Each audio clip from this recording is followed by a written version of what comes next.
Bueno, sí, quería hablar un poquito de esta cuestión que habíamos referido en el bloque anterior, este tema de cómo viene el circuito. El circuito para mí se presenta claro, o por lo menos me parece claro a mí. La gente tiene un problema de ingresos, porque acá el foco principal es la pérdida de poder adquisitivo, del salario. La gente pierde poder adquisitivo en su salario, mejor dicho, el salario perdió poder adquisitivo y después vemos, porque hay una diferencia entre el salario privado y el salario público, pero el salario privado también perdió poder adquisitivo, esto no es, digo, para evitar este chamullo, uy, me salió el chasquedo, el chasquido. Ay. Digo, para evitar el chamullo de que lo va a pagar la clase política y que los parásitos del Estado y toda toda esta casta y toda esta estupidez con las que nos vienen bombardeando hace como 3, 4 años. Prepárate porque la vas a pasar mal. Ahí está, ahí lo tenemos. A veces siento que tengo pesadillas. Bien, me encanta, atento al operador. Sí, ahí lo tenemos. Se ponen como locos cada vez que tocamos este tema. Pero bueno, digo, se achicó el salario, perdió poder adquisitivo. La pérdida de poder adquisitivo, la gente no llega, el disponible de la gente cada vez es menor, porque paralelamente hay otra cuestión de la que se habla poco en algunos medios, en otros se habla bastante, por fortuna, que es este tema que, digamos, los servicios no aumentan igual que la inflación. Los servicios son parte del índice de la inflación, pero claramente si tomaron los servicios solo, y no con el peso específico que tienen dentro del indicador, avanzan mucho más que la inflación. Y eso atenta directamente contra tu disponible. Porque te pueden decir, no, mira, la inflación fue de tanto, tu salario, que ya queda descolgado, el salario, lo que se está incrementando, el salario respecto de la inflación, viene perdiendo, pero pierde bastante más si tomamos el disponible que le queda a la gente versus lo que vienen subiendo las tarifas y el transporte.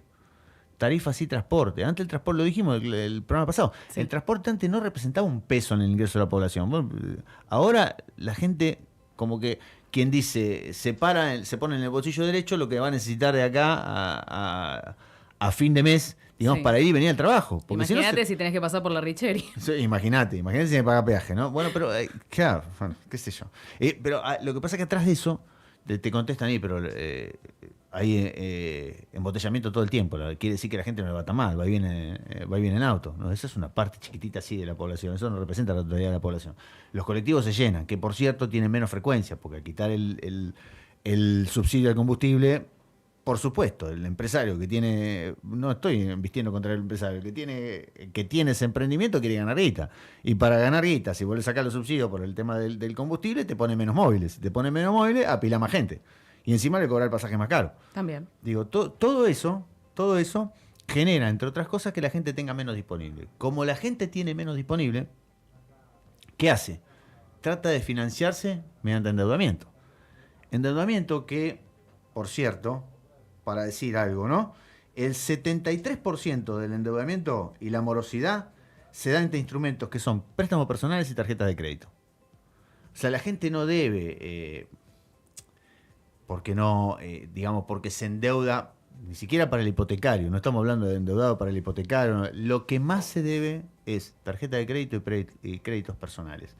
Y los créditos, las tarjetas de crédito ya sabemos por qué la gente la debe. A esta altura ya no me pueden decir que deben tarjeta de crédito porque se van de viaje, como nuestro operador, que el irresponsable se va de viaje con la tarjeta de crédito y anda por las Europas allá gastando la plata de los argentinos. Vende patria. No, durísimo. Le dio igual, te digo que él está pudiente. No se hizo ni 5 de problema. No, dijo, yo viajé. Muy bien, no se hizo ni 5 de problema. Está muy bien. No, pero de verdad, digo, la gente se endeuda con la tarjeta de crédito porque no llega. Va a las billeteras virtuales, pero ya de por sí el 73% tiene que ver con préstamos personales y tarjeta de crédito. Y los préstamos personales no son los hipotecarios, porque por algo son préstamos personales. Y este tema de que nos sigan diciendo que el que se endeuda un préstamo personal se endeudó porque se sacó la plata y compró dólares especulando de que el dólar va a subir y ahora le salió mal el negocio. Debe haber alguno que lo hizo, pero claramente no representa la mayoría. No. Seguimos en la lógica de encuentro 10 casos sobre 1 millón y te digo que esos 10 casos son representativos del millón.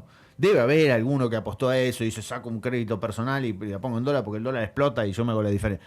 Claro que debe haber alguno, pero no son mayoría ni por casualidad, no es representativo. No es representativo. Entonces, la gente se endeuda, después vamos a un numerito de esto, pero la gente se endeuda y paralelamente el gobierno en vez de contemplar ese caso, primero dice, esto es un acuerdo entre privados, no es mi problema, nadie te puso el revólver en la cabeza para vos endeudarte, arreglate con el banco.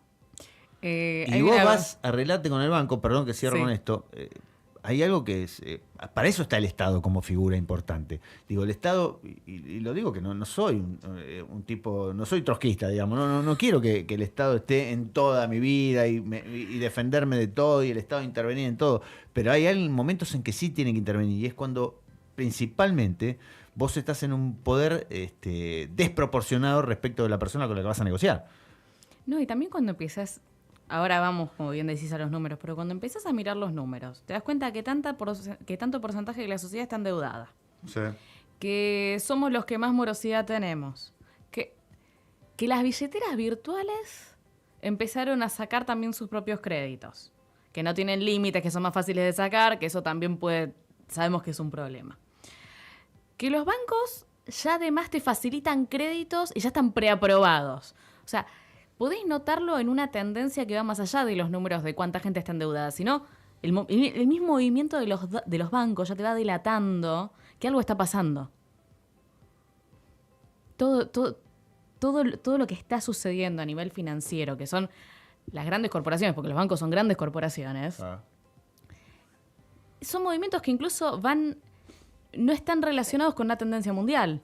No es lo que está pasando en otros lados. Mientras en otros lados se están regulando ciertas acciones para que la gente no sea estafada por los propios bancos, que sabemos que pasa, que se aprovechan, que permiten dar créditos a personas en situación que no deberían tener esos créditos, porque saben que van a generar endeudamiento y después van a tener formas de rematarles la casa o lo que sea. Bueno, mientras hay toda una tendencia mundial para evitar que eso siga ocurriendo, acá en Argentina te preaprueban cualquier crédito de cualquier número, las billeteras virtuales hacen lo que quieren, prestan lo que quieren, y hay mucha gente sin educación financiera. Sí. Porque tampoco se favorece la educación financiera. Tenemos un presidente que se supone es economista y no le interesa que aprendamos de educación financiera. Ahí voy a meter un comentario, entre paréntesis. No es que me la quiera agarrar contra el presidente, pero digo, no ayuda en este contexto.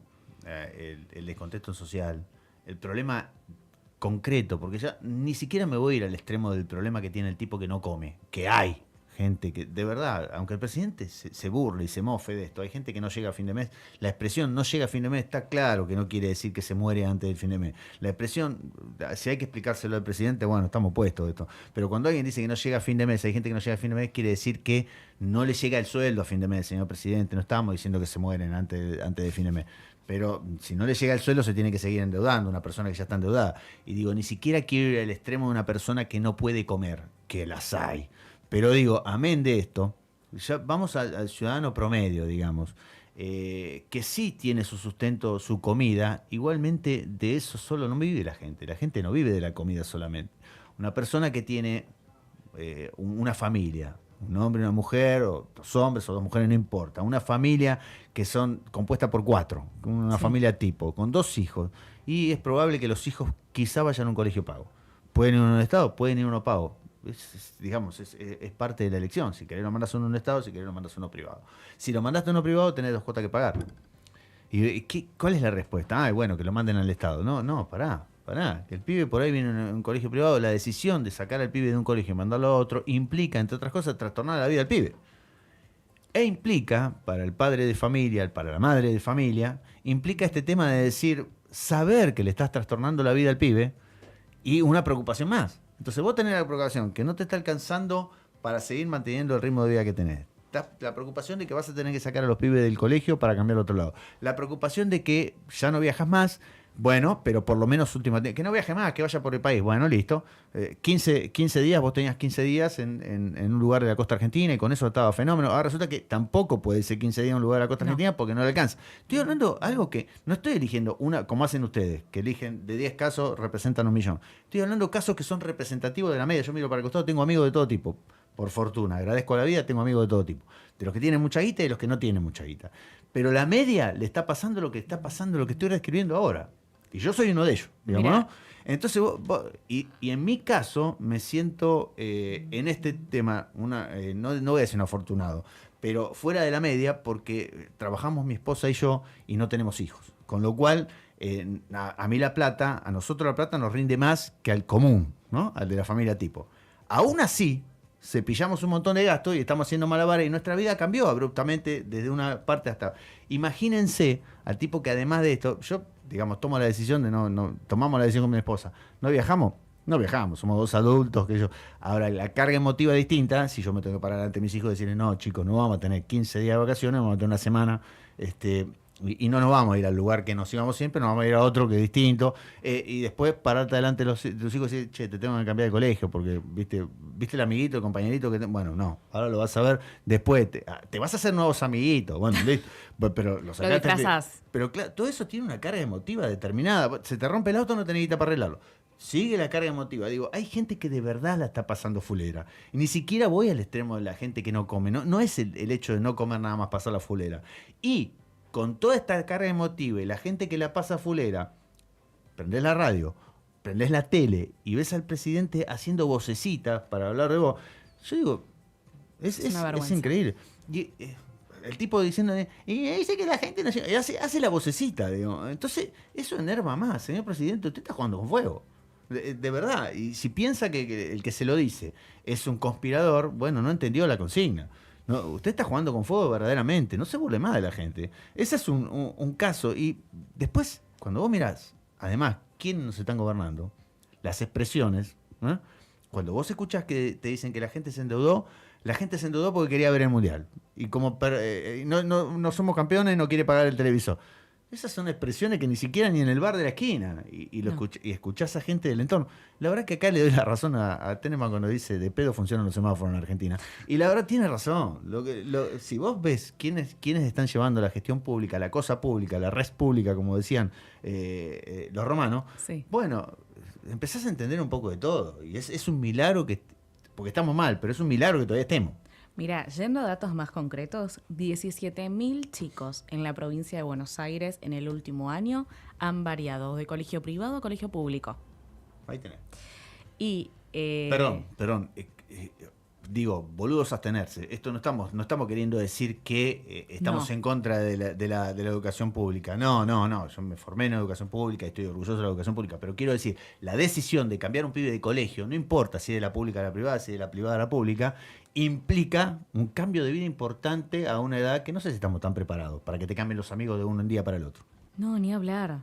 O sea, realmente lo que estamos acá cuestionando es cuando la decisión nace de una necesidad o de una situación difícil y no de, no sé, puede ser una decisión política, una decisión de conveniencia, desde otro lado. Sí, claro. Una decisión del propio chico. Claro. Porque también puede pasar. Claro que sí. Realmente tenemos educación de calidad pública acá en Argentina. Claro que no es sí. una cuestión de cuestionamiento de ese tema. Pero sí es verdad que la educación pública también se está desfinanciando. Entonces tiene sentido que los padres sientan cierta preocupación y cierto rechazo a ciertas cuestiones que están pasando. Entonces tenemos 17.000 chicos tan solo en la provincia de Buenos Aires que tuvieron un cambio en su estilo de vida. Que esto también puede significar otra inversión económica. Porque quizás el colegio privado lo tenías acá a la vuelta y el público lo tenés, bueno, donde se te dé el espacio. Porque también es eso, tenés que pelear por los cupos. Y quizás ahí tenés un gasto de traslado que antes no tenías. Solo por dar un ejemplo. Después, dentro de lo que son los datos, hubo un aumento en las consultas de colegios públicos en toda la Argentina de entre el 30 y el 40%.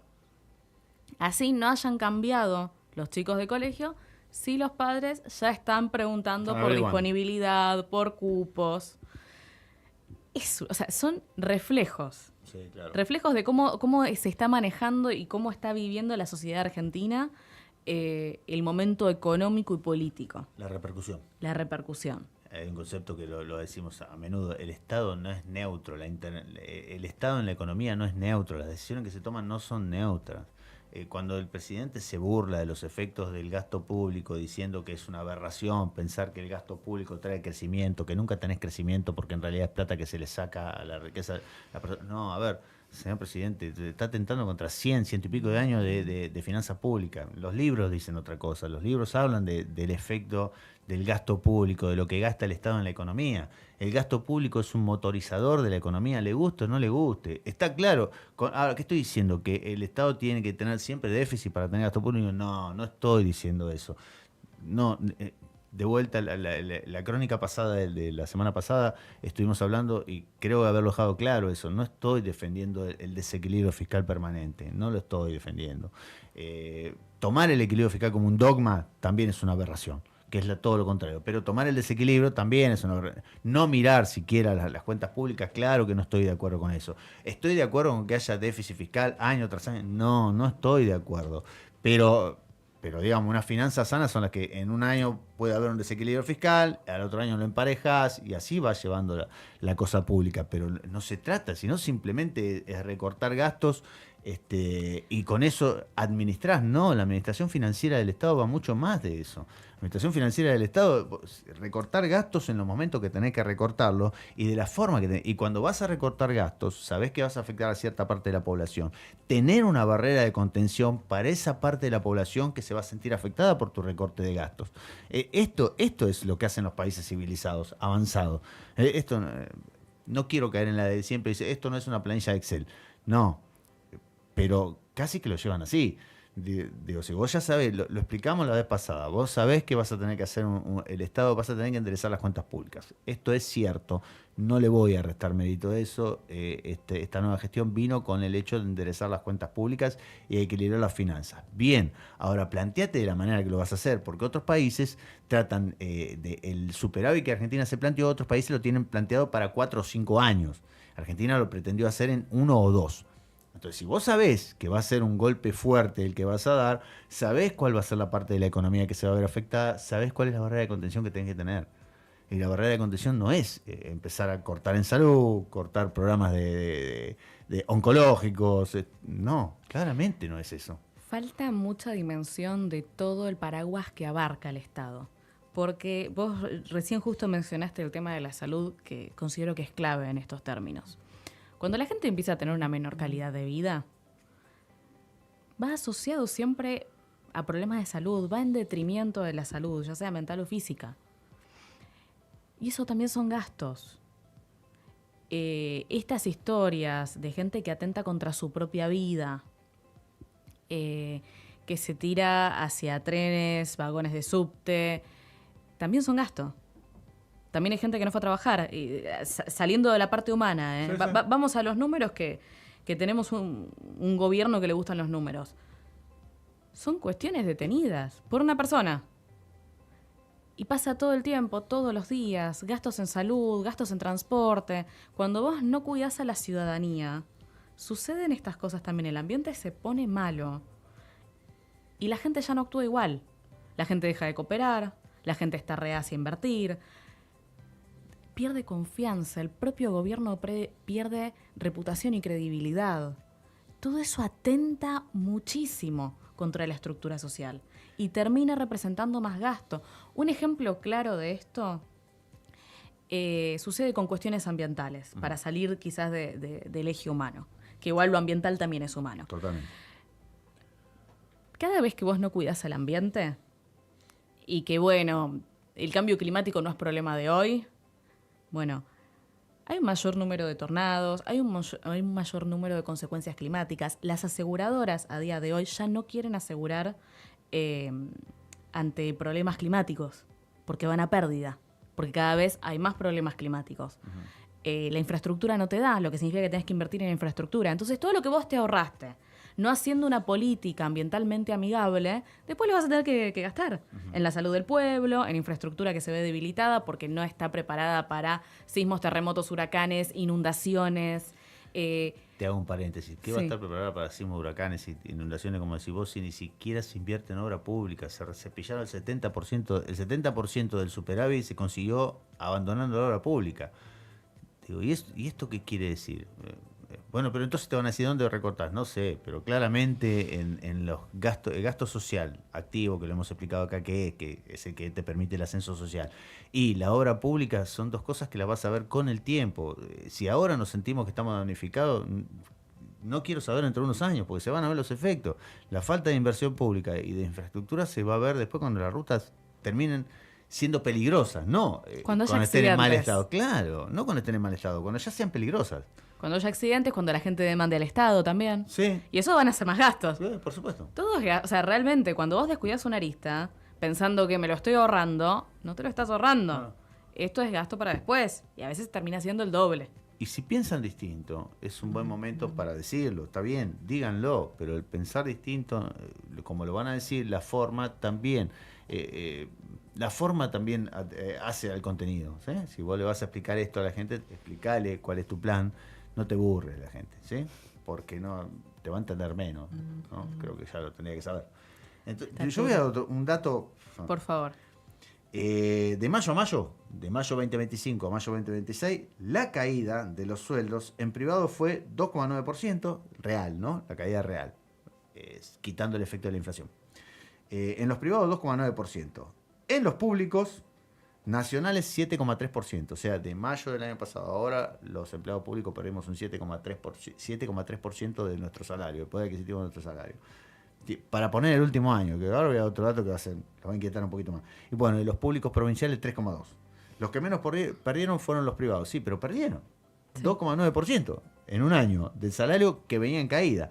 Y que no venía en caída más o menos. ¿Sabés cuál es la diferencia entre 2017 hasta ahora? ¿Cuál es la verdadera caída? Y ya no vamos a dar porcentajes, vamos a dar en cantidad de sueldos.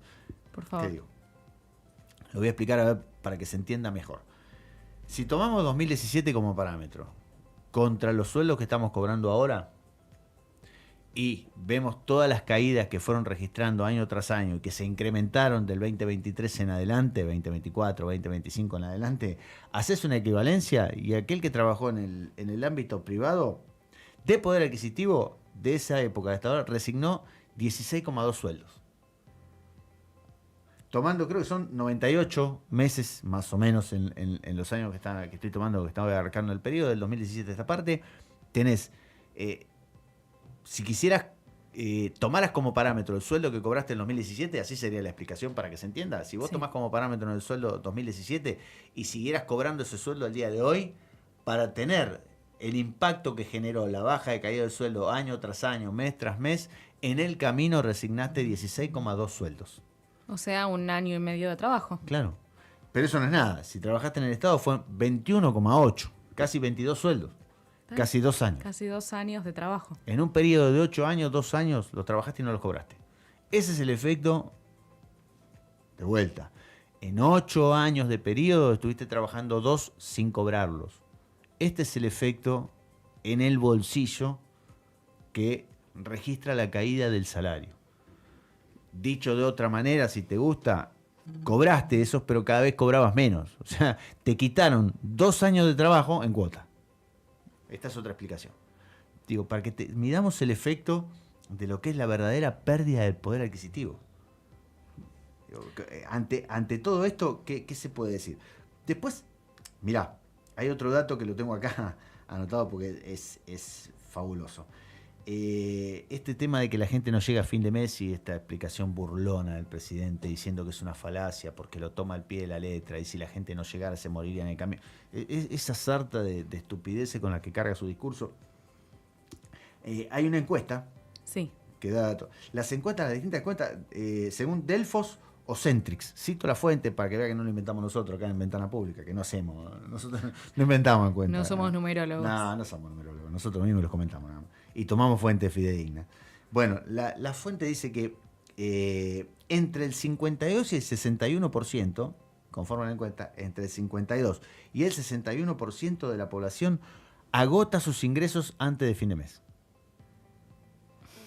De cada 10 personas, 6 agotan sus ingresos antes de fin de mes. De vuelta, de cada 10 personas, 6 no llegan a fin de mes. Esta es la expresión, no llegan a fin de mes.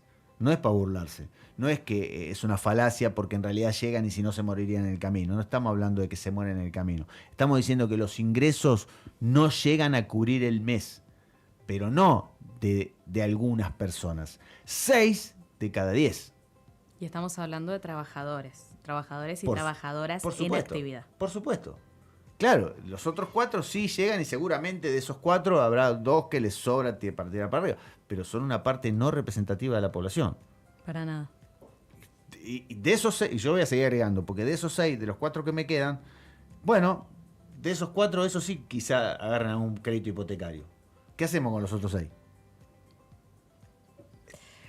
Sí, además la falta de previsibilidad, sobre todo cuando te fijas en términos de juventud, que son los salarios más bajos. Sumado a que cada vez también el mercado laboral se está moviendo de una manera bastante peculiar en términos de exigencia, de pagos. La juventud está quedando completamente aislada de muchos puestos de trabajo porque se sigue priorizando a la gente más grande que evidentemente tampoco quiere salir del circuito porque la jubilación tampoco le alcanza.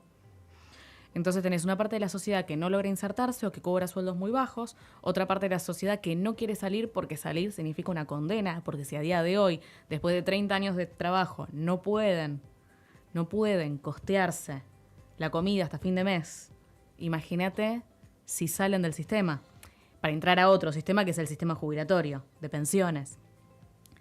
De alguna manera, los que salen ganando, y tampoco es que salgan ganando, estamos hablando de personas de entre, 35 y 50 años. Después tenés los otros 2 márgenes que están completamente aislados, los más jóvenes con una falta de previsibilidad terrible para siquiera pensar si les conviene meterse en un crédito y no saber si van a poder pagar de acá a 20 años, porque no hay forma de imaginarse a 20 años. Yo no sé si eso pasaba cuando vos eras más joven, cuando recién empezabas a trabajar, si podías pensar, yo con esto puedo comprarme una casa. Porque vos hablás con la juventud de hoy y los chicos no piensan que pueden comprarse una casa. No, está totalmente desanimado el tema de la adquisición de la vivienda. Bueno, eso también, eso es histórico, ¿no? Pero estamos pasando por momentos en los que la generación, hasta ahora venía siendo que las generaciones que venían posterior iban mejorando la condición de sus padres. Sí. Y estamos retrocediendo. Ahí no le puedo echar la culpa solamente al gobierno, ¿no? Esto es producto de varias políticas desafortunadas que derivaron para poner en blanco sobre negro. No es que esté cargando las tintas de todos los males de Argentina sobre este gobierno. No estoy diciendo eso. Me he puesto crítico más de una vez porque digo, un tipo llega a la presidencia diciendo que el Estado es una organización criminal porque lo anterior es muy malo. Entonces la gente está permeable a ese comentario que no resiste el menor análisis. No resiste el menor análisis. El Estado no es una organización criminal. Será para algunos eso.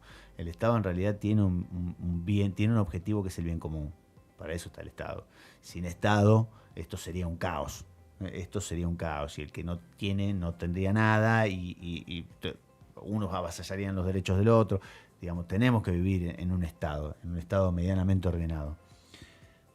Sí, mirá lo que digo, medianamente ordenado, porque ya... la vara está bajísima. Está bajísima la vara, ¿no? Pero esa es la idea de Estado. Y la idea de Estado es una organización cuyo objetivo es el bien común, el bienestar general, o sea, el bien de la comunidad. Si vos querés hacer creer que en realidad el objetivo es una organización criminal para beneficio de unos pocos, la verdad que no obedece a eso. Eso no resiste menor análisis.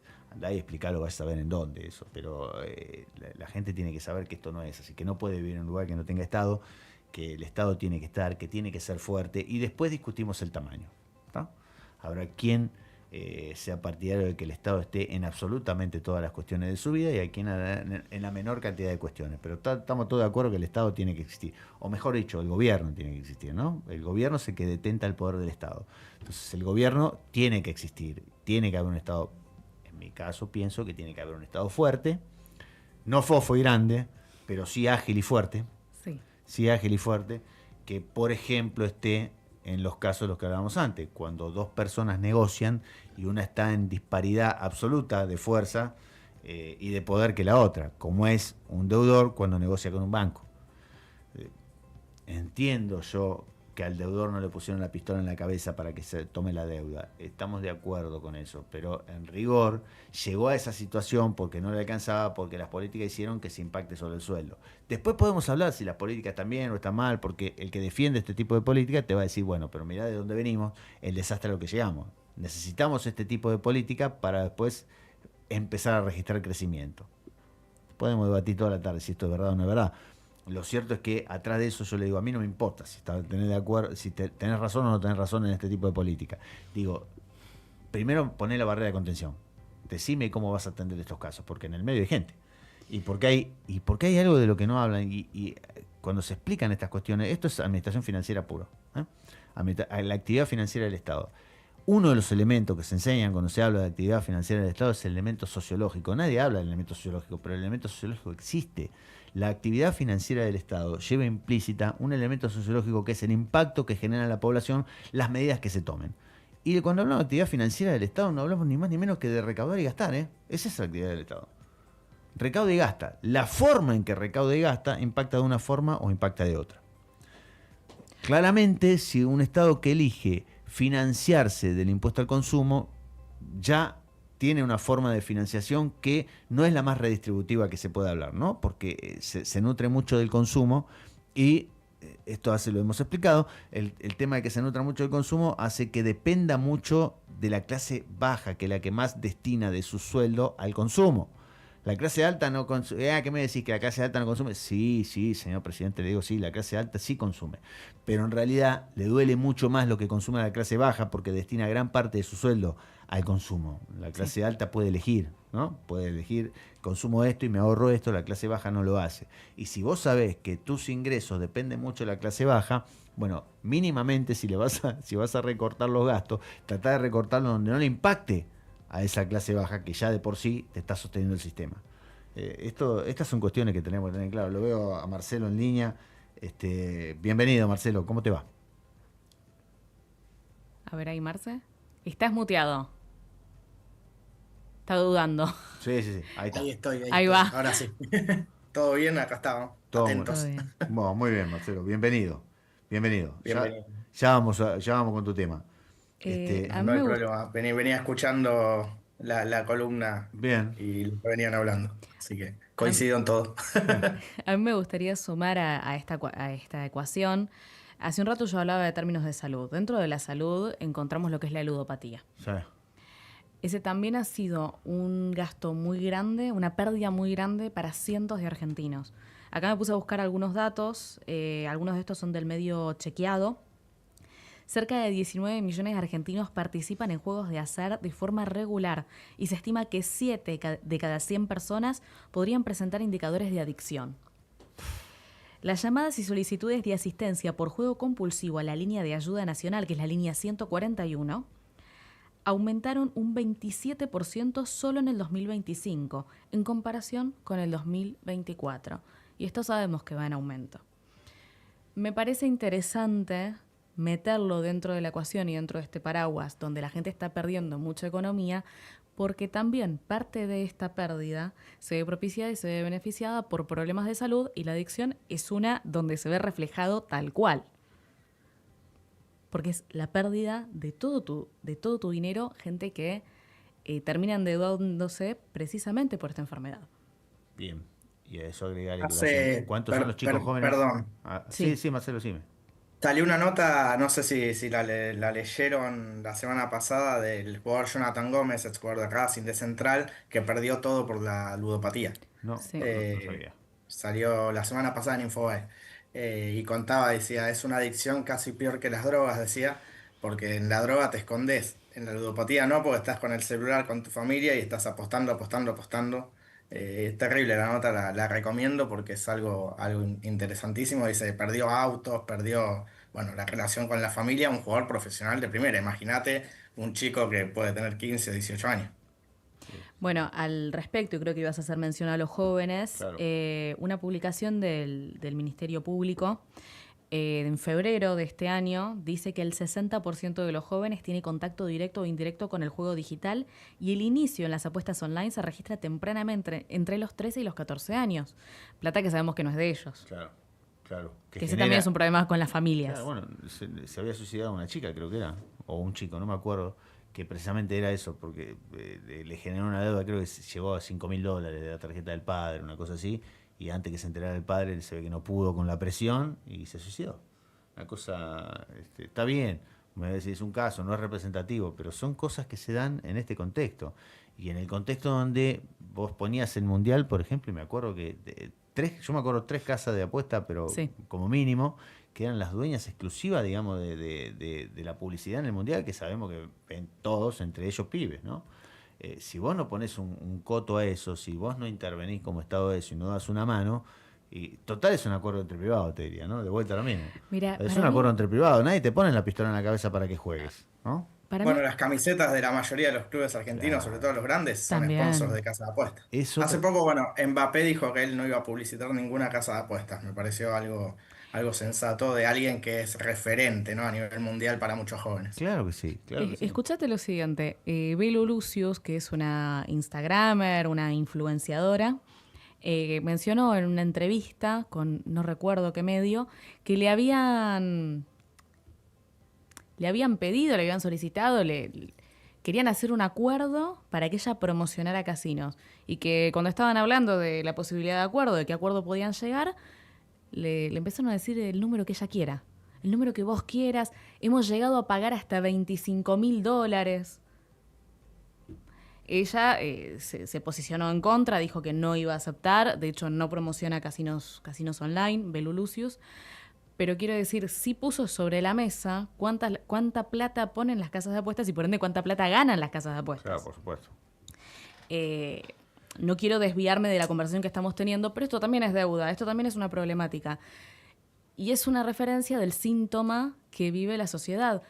Las cosas, los servicios que más se promocionan, que más se explotan cuando se viene una crisis o cuando un país está en crisis son 2.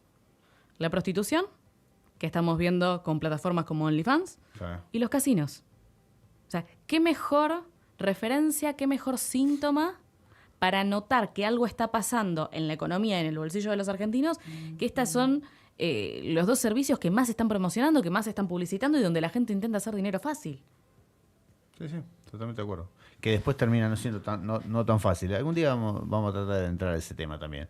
Está bueno eso porque mayormente son chicas las que entran en OnlyFans y que te dicen eso, digamos. Ganan en una dólares. semana sí, lo que no ganarían en 2-3 meses de otra manera. Pero en realidad es una vida que no es tan simple tampoco, no es fácil llevar adelante, ¿no? Pero bueno, después algún día hablaremos de eso.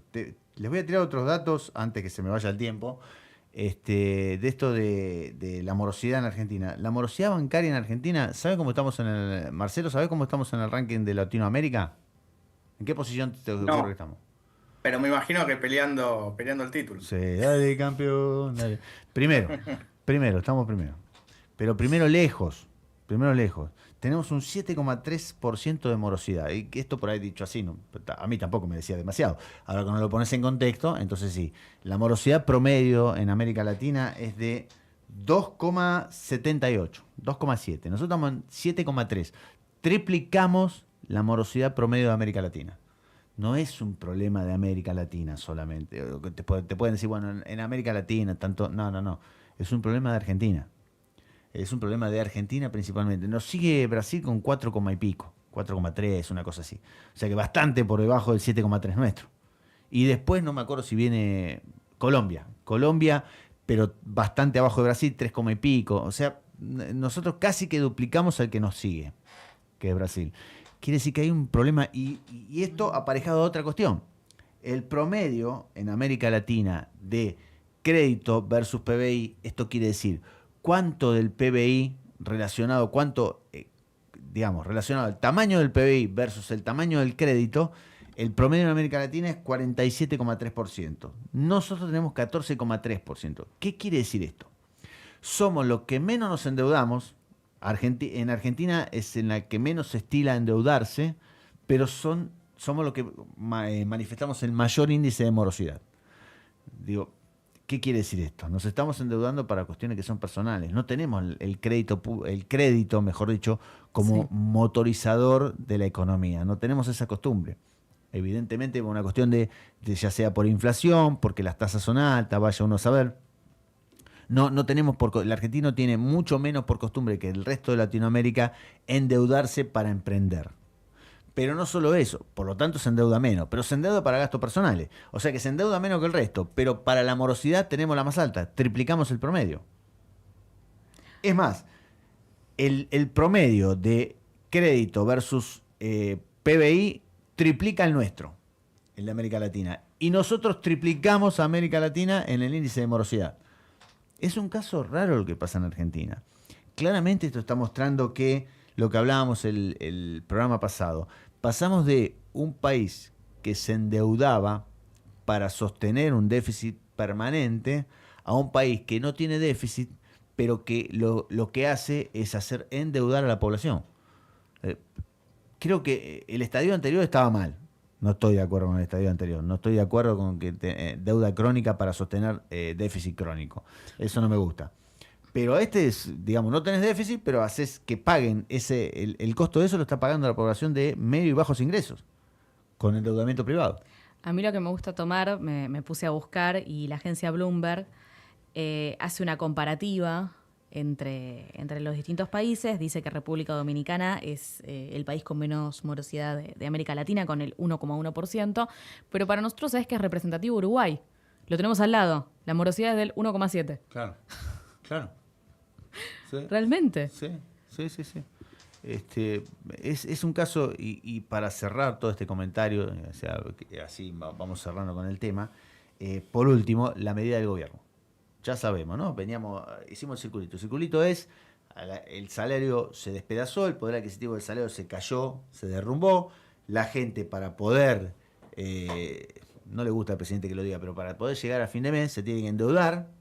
Eso hizo que creciera el endeudamiento privado. El crecer el endeudamiento privado con pulverización del salario hizo que la gente entre en morosidad. La gente entra en morosidad. ¿El Estado sale a respaldarlo? No. El Estado propone una medida que es precisamente, supuestamente, la medida que tomó es abaratar los créditos. Va a dar por resultado el abaratamiento de los créditos hipotecarios, ¿no? Como bien dijo acá, no sé si lo había dicho al aire, Azul, pero este tema de que lo que va a hacer ahora el gobierno va a permitir que los bancos liciten. Sí. Algo así como 2 billones que saca del ANSES, del Fondo de Sustentabilidad, que lo pone a disposición de los bancos para que el banco que licite con mejores tasas lo ponga a su vez a disposición de la población como crédito hipotecario. Pero eso es una medida que no tiene nada que ver con lo que venimos hablando. Es una medida que lo que pretende hacer es reactivar el crédito hipotecario, que por cierto, Sí. otro número que tengo, cayó un 39% del año 2025 al 2026. O sea, de cada 10 créditos hipotecarios que se daban el año pasado, ahora se dan 6, ¿no?